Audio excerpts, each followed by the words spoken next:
Hi guys! Welcome again to my vlog. For today's video, gikuyog na mo si Atasha kay nara in town siya sulod sa amo ang panimalay. Nya gusto po na mo makalanghap siya og hangin og fresh nga air. So mao ni ang ako ang i-vlog today kay mga dumi og bukid kasi the husband mag-deliver siya og loya and at the same time ato mi sa unahan pagyud or sa ibabaw dito banda sa bukid para makita ang view.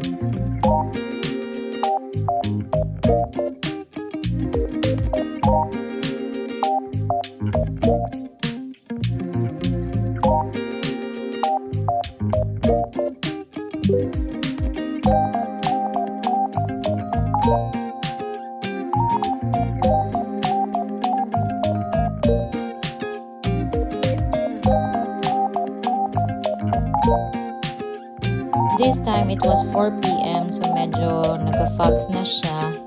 Si Atasha, wala na ako siya ginababa kay lapok manggod. Kapoy na po kay trapo eh. Tapulan kay hang amo.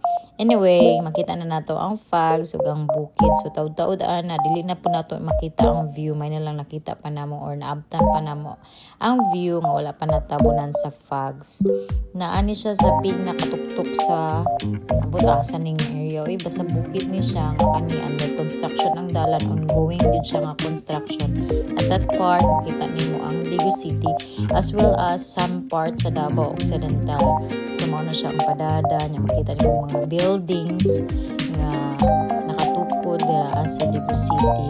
Medyo bugnaw na siya at that time na nato mo ang business partner sa akong husband na nindot daw mo anhi diri mga breakfast or 6 to 10 in the morning kay makita ko nimo na di siya matabunan sa fogs kay mga few minutes ani matabunan naman ni actually inigpauli na ni kay wala na jud ni makita di na makita kay puro na siya fogs. Makita nimo ang building that's Corheso murag Big 8 man siguro na or Gmall. Basta nice ang lugar diri kay bugnaw siya. Dagan na siyang bato kay ongoing man ang construction. Nice jud kayo siya ang place. Kapilan mo nang ingon nice. Di ara gid kutob sa Atasha guys kay di jud ko gusto nga ibaba siya. Mura pod in town ni siyang nabaguhan murag naigno kay natulog sa balay niya karon taas kay ang pananaw makita niya tibok bukid. Makita niya ang lugar pero may na lang nakalanghap siya presko nga hangin.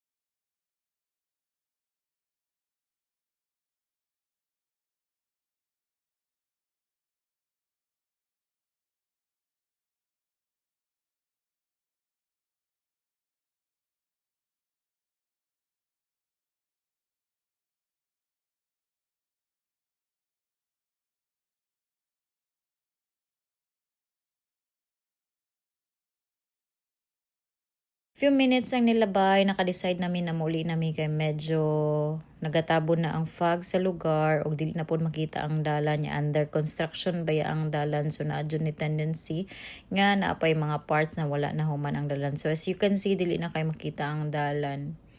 So pauli nami guys, kuyog si Atasha, murajog na baguhan ang amo ang ero in town.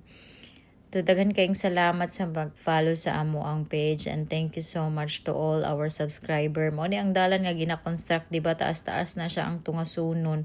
So di jud pwede akong tarak-tarak diri sa Stingray. Ang kaya ra gyud diri sa nga kuan pwede pud ang motor kay sa mento man. Kaya pud sa multicab sa akong husband kay 4-wheel drive pwede ang 4-wheel drive diri di man to 4-wheel drive kung sakyanan. So that's all for today. Thank you so much for watching guys. Until next time. Bye-bye!